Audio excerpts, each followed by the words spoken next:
那大家可以赶快去投票了。呼吁把握投票时间，民众党总统候选人柯文哲一早8点钟协同妻子陈佩琪步行到投票所。我跟你讲，我们这个平常心呢，睡得好。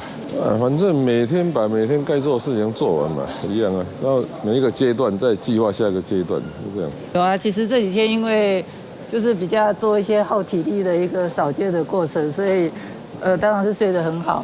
那我觉得主席应该也是睡得很好，因为他鼻子过敏哦，睡到都打呼了，所以我相信他是睡得很熟。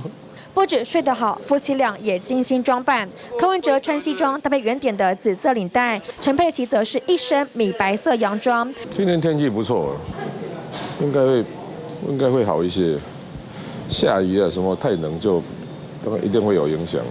柯文哲一家不止他要选，还有妹妹柯美兰角逐新竹立委，跟柯爸妈一同在新竹投票。我妈妈快昏倒了。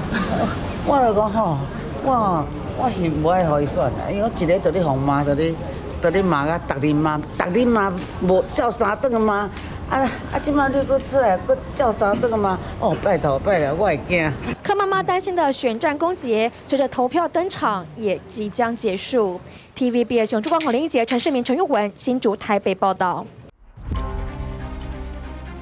1月13号 ，TVBS 新闻网开票特别报道 ，Facebook、YouTube 同步直播。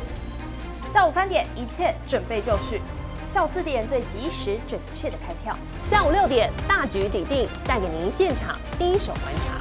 晚上8点，政治新局，美中台关系带给你最深入分析。